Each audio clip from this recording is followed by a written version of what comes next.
watching News 25. Local coverage you can count on. News 25 is brought to you by J.K. Nelson Law, voted Best of Las Vegas. Give them a call, 702-727-9900.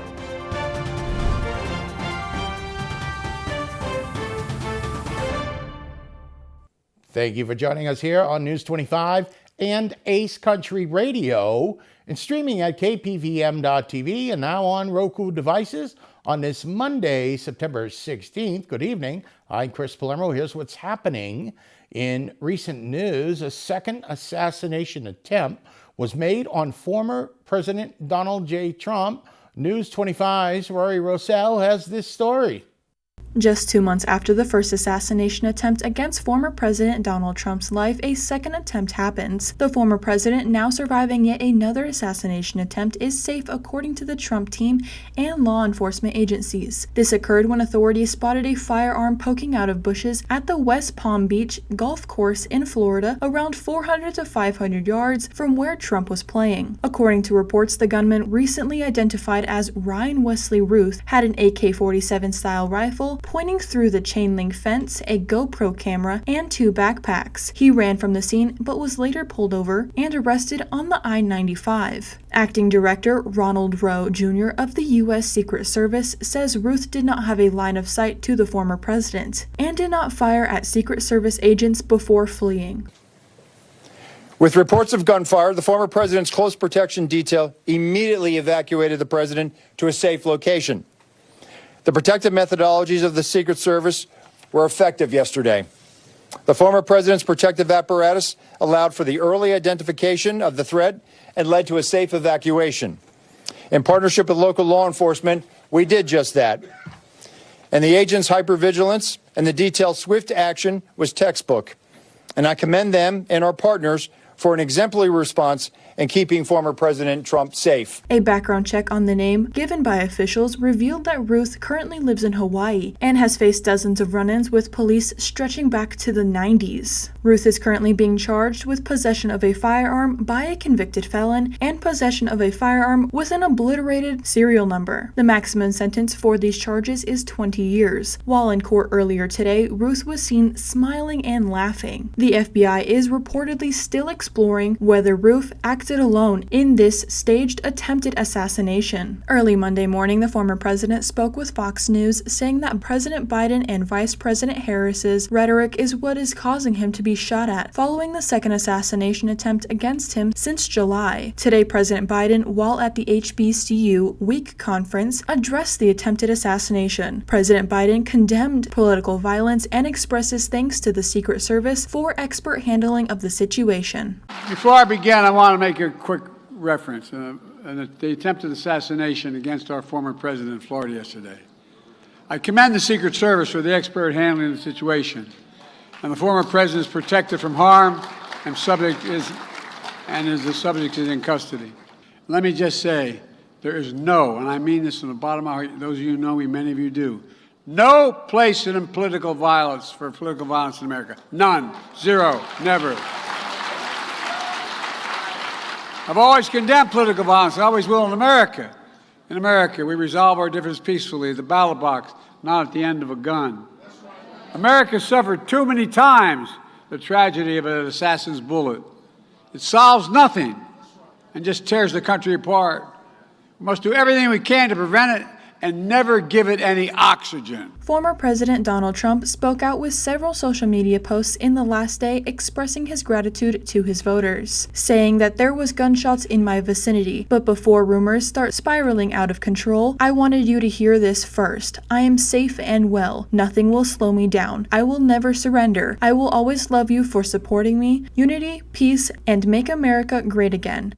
More news now. Today, Monday, September 16th, Governor Abbott of Texas signed a proclamation declared the Venezuelan gang, TDA, as a foreign terrorist organization.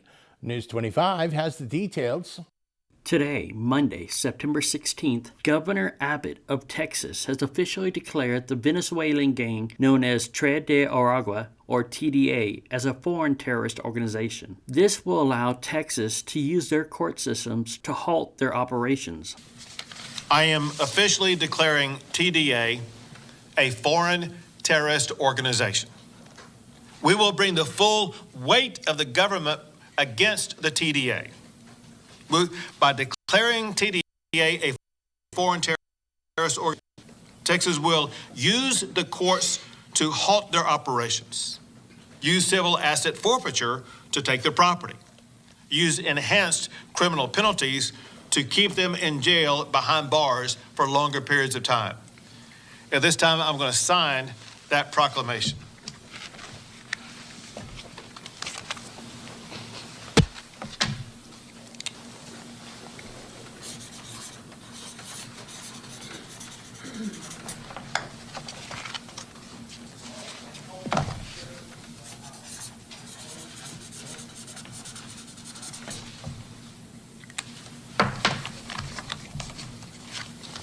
Texas is aggressively going after these foreign terrorist organizations of TDA.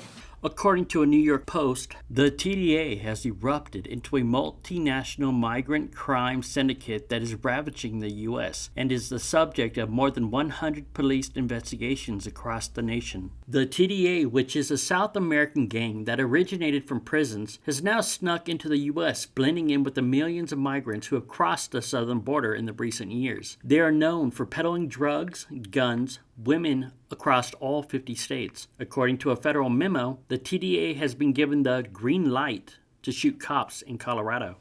And Rupert Murdoch, owner of the Wall Street Journal and Fox News, is taking his family to court here in Nevada this week over changes to his $20 billion trust. Ava Parducci has the story. Rupert Murdoch, the influential media mogul and founder of a global media empire, faces a pivotal legal battle in a Nevada court that could determine the future of his extensive fortune, including Fox News and the Wall Street Journal. Today, the court began reviewing evidence behind closed doors, with proceedings expected to last through the week. At the heart of the case is Murdoch's attempt to amend his irrevocable family trust, aiming to ensure that his eldest son, Lachlan Murdoch, retains full control of his media holdings. This move is intended to preserve the conservative editorial stance of his newspapers and television networks. Murdoch, who is now 93, attended the court session in person, as did his children, who are divided over the proposed changes. The original trust was set up to equally distribute control among Murdoch's 4 eldest children upon his death. However, Murdoch argues that giving Lachlan sole control is crucial for maintaining the commercial and editorial consistency of his businesses. Lachlan Murdoch, who took over as chairman of News Corp and executive officer at Fox Corp last November, faces opposition from his siblings, who are also beneficiaries of the trust. The case has drawn significant attention due to its implications for Fox News, a major player in conservative politics and television. Murdoch's other children have expressed concerns that Lachlan's vision may lead to a shift in the network's editorial direction, potentially impacting its influential role in political discourse. The court has kept the hearings private and most documents sealed, rejecting requests from news organizations for access. Nevada Probate Commissioner Edmund J. Gorman has ruled that Murdoch may amend the trust if he can prove he is acting in good faith for the benefit of his heirs. The outcome of this legal battle could reshape not only Murdoch's media empire, but also the broader landscape of conservative media and its influence on American politics. Coming up, a recap on President Trump's visit to Las Vegas this past Friday. You're watching News 25.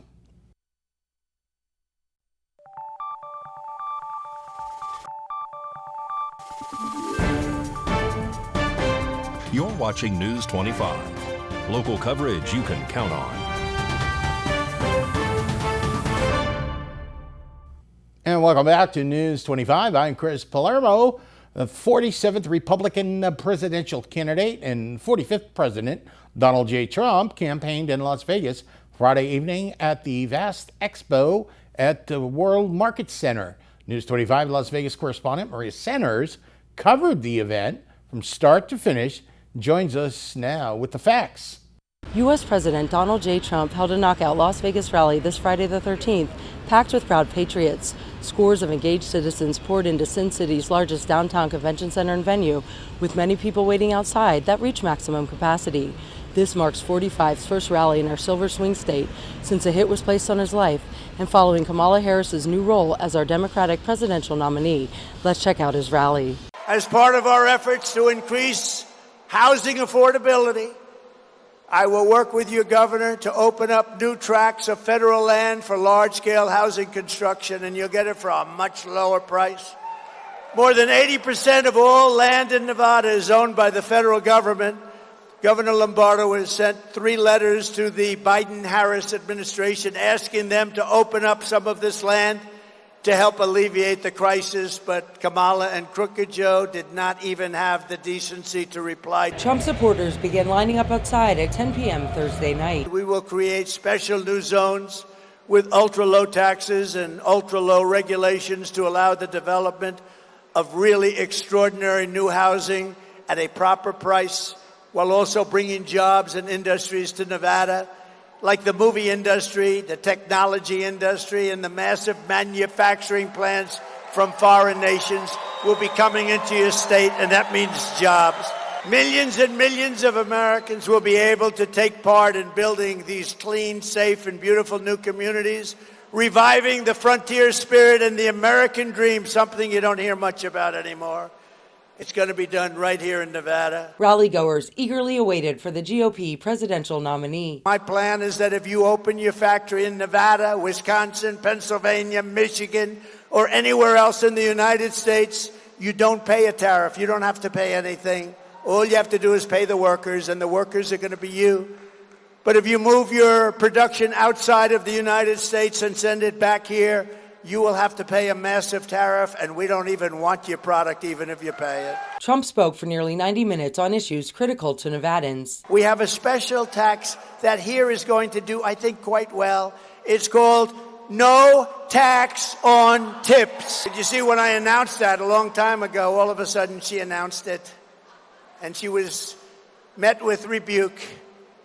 And you know, they can't do it anyway because they have so much legislation in the make sure that you pay your tax on tips. We wheeled out a great one, and I actually think this is going to be fantastic for the country as well as the worker, because a lot of people are going to be working overtime. Announced that there will be no taxes on overtime. U.S. President Donald J. Trump is headed to Flint, Michigan for his next rally, which also serves as a critical swing state. I'm Maria Centers for News 25, Las Vegas.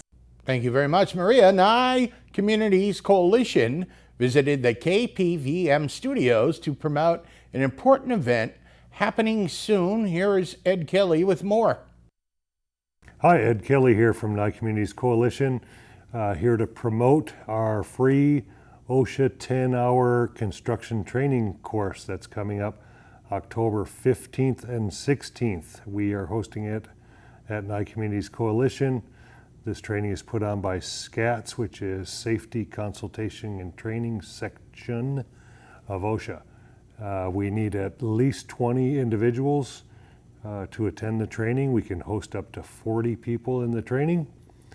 You can call me at 775-727-9970, extension 234 to get on the sign-in list. Or you can email me at ed@nycc.org. We need to get 20 people registered for this class, and it is the OSHA 10-hour construction class. It is free. We also have, the day after that class, we have an OSHA injury and illness record keeping. They call it the 300 log. That's October 17th from 8 a.m. to 1 p.m. And that's for individuals that need to, individuals that are working for the company, maybe in HR or administration. They're the ones that track the injuries and illnesses at work, and your record keeping of your injuries and illnesses on the books and keep it straight. That's 8 a.m. to 1 p.m. October 17th. Anybody can take the course if you're interested in learning more about OSHA. I mean, anybody can take the course, but it is designed for those individuals to keep your record straight for your injuries and illnesses at work. Sports, weather, more local stories coming up. You're watching News 25.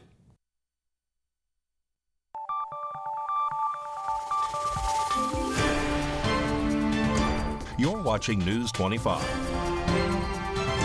Local coverage you can count on. News 25 is brought to you by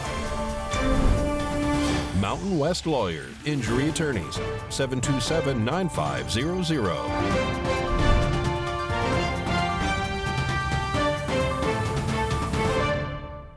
And welcome back to News 25. I'm Chris Palermo.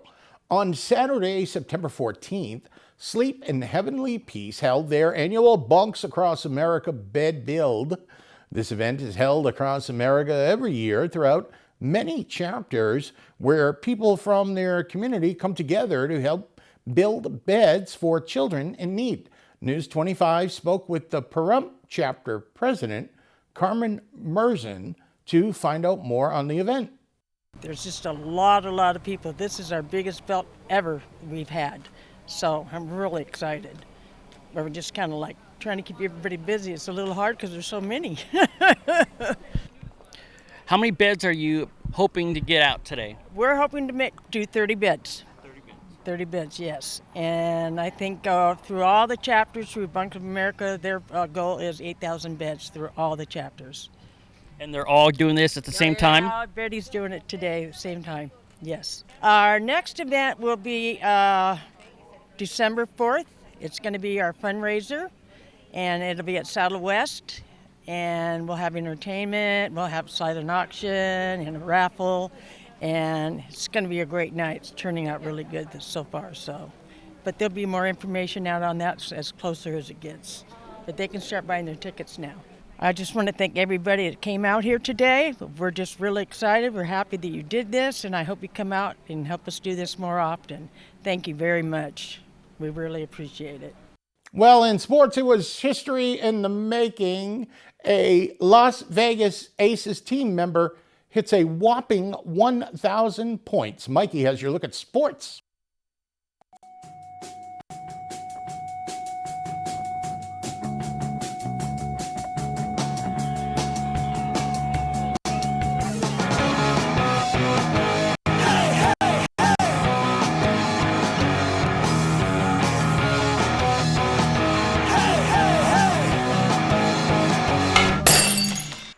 Time now for your News 25 look at sports and streaming at KPVM.TV and now on Roku devices. The Las Vegas Aviators crushed the Albuquerque Isotopes last night, 13-1. Next up for the Aviators, they welcome the El Paso Chihuahuas for their final homestand of the season. Another day, another record for Aja Wilson. She became the first WNBA player to score 1,000 points in a season when she had 29, and the Las Vegas Aces victory 84-71 over the Connecticut Sun. The Aces play the Storm in Seattle on Tuesday. Las Vegas Raiders in Baltimore on Sunday, tied at 23 with 31 seconds left in the game, and the field goal is good. Raiders go on to win 26-23. The Raiders' first home game this season is this Sunday against the Carolina Panthers. Pro Valley Trojans football put up a good fight against Slam Academy on Friday, but they fell short 50-21. Trojans play Virgin Valley this Friday. And that's your look at sports on News 25.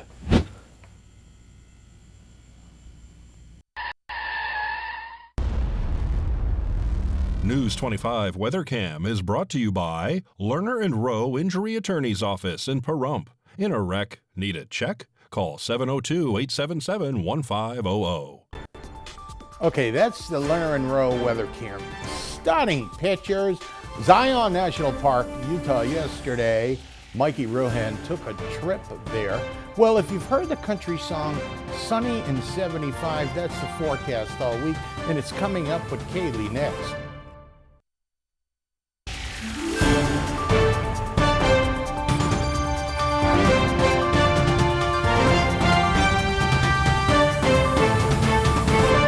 Good evening, Nevada. I'm Kaylee Bentler in the News 25 Weather Studios with your regional weather to start with. Up in Fernley, we're at 64.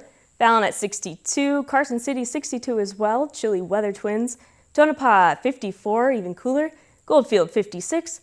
Beatty 76, Amargosa 80, Las Vegas 81, and Death Valley a very chilly 91. In the Paradise at Pahrump, we're currently at 75 and sunny. We saw a high of 78. Winds south-southwest 19 miles per hour. We got a wind advisory until 8 p.m. Humidity at 19% and the sun rose at 6:27 and will set this evening at 6:48. Expect humidity at 35%. Those winds chilling out at southeast 13 miles per hour with a low of 51 and clear skies. As for the rest of the week, tomorrow, those winds again chilling out, 7 miles per hour at 80 degrees and sunny. Wednesday, some clouds rolling in and those winds picking up, 83 degrees. And then for Fall Fest, Thursday through Sunday, we're seeing 82 Thursday, Friday, sunny the whole time. Saturday, 90, and Sunday, 94 with a nice breeze there. Monday, clouds rolling in at 94. And that's your look at the weather. Back to the desk. Here's Chris. Thank you very much, Kaylee. One final broadcast note. We would like to wish Ava Parducci, Ava, all-around team member, producer, and a reporter here at KPVM TV, Ava Parducci, happy birthday. That'll just about do it for all of us here at News 25 tonight. I'm Chris Palermo. Make it a great night.